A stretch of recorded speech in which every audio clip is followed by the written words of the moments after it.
আসসালামু আলাইকুম প্রিয় ভাই ও বোনেরা। আজকে আমরা যাচ্ছি ৩০০ ফিট ঘুরতে। ৩০০ ফিট ঘুরতে যাওয়ার সময় আমাদের কি ঘটনা ঘটলো এবং রাস্তার অবস্থা কেমন ছিল, রাস্তার দৃশ্যটা কেমন ছিল, সেই দৃশ্যগুলো আপনাদেরকে আজকে দেখাবো। সুতরাং চলুন দেখতে থাকুন। আমাদের গন্তব্য শুরু হলো মিরপুর ১১ থেকে। মিরপুর ১১তে ধুলাবালি কমানোর জন্য সিটি কর্পোরেশন থেকে পানি ছিটানো হয়েছে রোডে, যার কারণে রোডটা খুবই পিচ্ছিল মনে হচ্ছে। ইসিবি চত্বরের এই দৃশ্যটা অনেক সুন্দর লাগে। যখনই আমি ইসিবি চত্বর পার হই বা ইসিবি চত্বর দিয়ে যাই, তখন এই ভেকুটার দিকেই অবাক দৃষ্টিতে তাকিয়ে থাকি।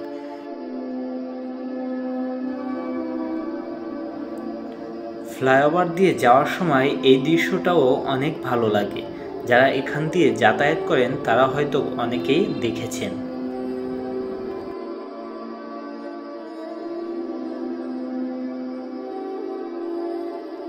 কুড়িল বিশ্ব রোডের ফ্লাইওভারে ওঠার আগে চোখে পড়ল আরেকটি স্থাপনা, যা মনে করিয়ে দিল বাংলার দামাল ছেলেদের কথা, যাদের রক্তের বিনিময়ে অর্জিত হয়েছে আমাদের বাংলাদেশের এই স্বাধীনতা। কিন্তু ইসলামিক দিক বিবেচনায় এই ভাস্কর্যগুলো না থাকলে অনেক ভালো হতো। কুড়িল ফ্লাইওভার থেকে নামতেই আমাদেরকে রোড নির্দেশনা দেখালো পূর্বাচল অর্থাৎ ৩০০ ফিটের দিকে। আমরা ধীরে ধীরে চলতে থাকলাম আমাদের সেই কাঙ্ক্ষিত গন্তব্যের দিকে।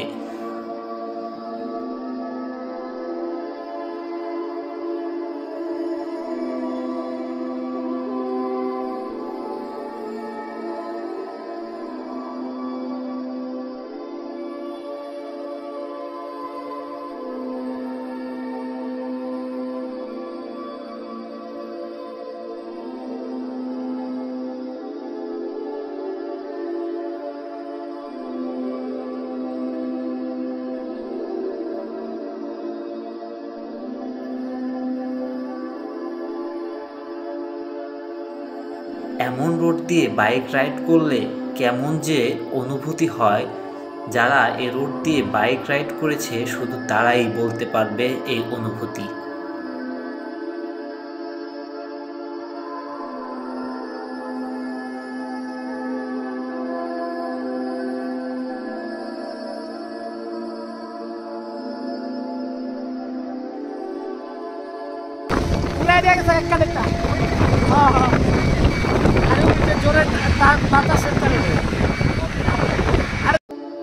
আমার পিছনে যে বসা ছিল ওর কানে ইয়ারবাড ছিল, যেটা বাতাসে নাকি ছিটকে পড়ে গেছে রাস্তায়।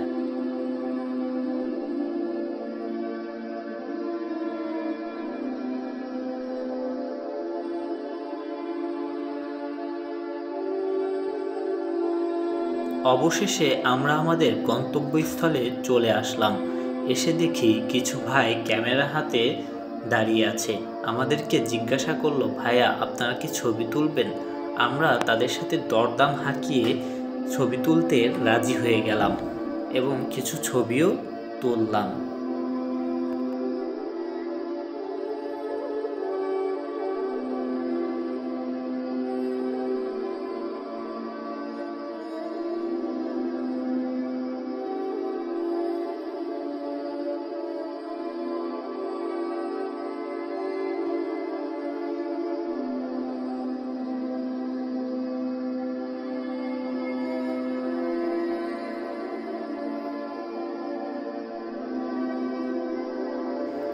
এরপর আমার বন্ধুরা আমাকে কল করে বলল আমরা সামনের চত্বরে আছি, সেজন্য আমি সামনের চত্বরের দিকে রওনা করলাম। সামনের চত্বরে গিয়ে ওদের সাথে দেখা করলাম।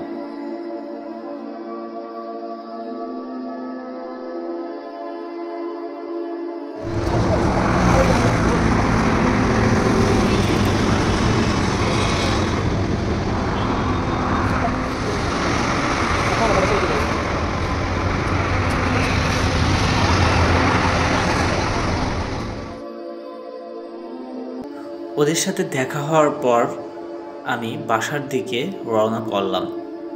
আজকের মতো আমাদের ৩০০ ফিট ভ্রমণ এখানেই শেষ করতে যাচ্ছি। সবাই ভালো থাকবেন, দোয়া করবেন। আবার দেখা হবে অন্য কোনো ভিডিওতে। ভিডিও শেষ করার আগে বলে যেতে চাই, ৫ ওয়াক্ত নামাজ পড়ি, সুস্থ সবল জীবন করি। আসসালামু আলাইকুম।